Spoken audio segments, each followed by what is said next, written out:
So every year, The Athletic comes out with one undrafted player that you should watch for during training camp, OTAs, rookie minicamp, all the above. And that player for us this year is Seth Mclofflin. Now, if you don't know who he is, I don't blame you. He's a center. And he's only ever been a center throughout all of college. This guy hasn't played any other position. My guess is that he would most likely move over to guard if we need him to, but he's never played guard. So 6'4", 280 pounds. He played at Bama most of his college career before transferring over to Ohio State last year. Of course, looking at his college, let's look at his measurables real fast. 6'4", 304 pounds. So pretty good measurables across the board. Taking a look at this little snippet about him. He's played 1,800 snaps as an Alabama. Played over 1,800 snaps as Alabama. That's a weird way to phrase that. Before transferring to Ohio State and winning the Remington Award as the nation's best center. So he went from Bama to Ohio State. Once he got to Ohio State, had such a good season, he actually won the Remington Award. Though his grading profile was closer to above average and elite, Mclofflin allowed 1 sack and 8 quarterback hits throughout his career. Okay, with 1,800 snaps, that's really freaking good. His extensive big game experience is an asset, though he missed the Buckeyes' playoff run due to a torn Achilles suffered in November. Why every single time we're talking about a Bengals rookie or a Bengals player who's undrafted, and that statement always ends with, he got hurt last year, tore this last year, he's out for the season last year. That's insane. But again, he hasn't played any other position. So I'll be interested to see where they end up putting him. I'm assuming he's not going to make the team at center because right now we have Teddy K, Matt Lee, and he would be the third guy on that list.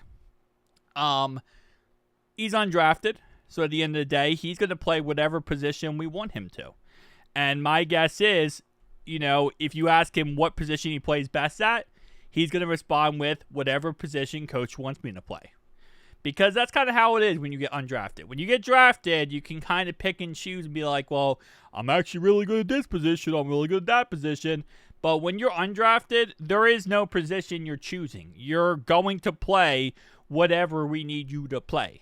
So, overall wise, I'm expecting him to kind of be a Swiss Army knife for us. And that's kind of, for the most part, looking at our other options on the offensive line, that's exactly what we expect, to see pretty much. So, for example, we got Jalen Rivers, Dylan Fairchild. We did, put capital in those guys. So, those guys are most likely going to make the roster. But we also picked up Lucas Patrick. We have Deshaun Manning, Seth Mclofflin, Jackson Kirkland, Andrew Croker. We also got a guy in Caleb Etienne. So, this is a situation where Scott Peters has a lot to work with. And that's the most beautiful thing you could ever have for an offensive line coach, is have too much talent. And that's exactly what we have here. There's a lot of talent, and now Scott Peters just got to get to work and kind of thin the herd in a way on who's good, who's not good, which guy did he like, what guy he doesn't like, that, and the third. So I'm excited to see what Scott Peters does. Again, like I said, I think with all the talent they have, they're not going to sign another guard in free agency. Again, but we have hidden potential talent here. We don't know how these guys are going to end up turning out, but I could see the Bengals kind of using that as, we're not going to go out there and potentially sign, Will Hernandez or sign Dalton Risner or Brandon Sheriff because we like the guys we have on our roster, which I'm always in the mindset of get yourself some good veterans as bridge players. Get young guys that you can develop and can train and, can make something of, but let them sit behind the veteran, learn, and then eventually go in where they're not thrown to the wolves right away. That's always been my mindset. That's why I do preach for us to go sign some veteran guards. I would love it, but I don't think we're going to. Looking at, all these options on the roster, I think they're going to kind of go with the, hey, Scott Peters, do your thing. We signed you for a reason. Do your thing, pretty much. But the problem is, if it doesn't work, the man who has to pay for that is Joe Burrow. And by pay for that, I mean a player in his face slamming him to the ground. And last year, Cordell Volson, really wasn't the guy. And they didn't replace him until week 7. And they could have traded for someone on a trade block or maybe went out there and tried to get another lineman. And they didn't. They just put in Cody Ford. So that's the real issue here, as you know.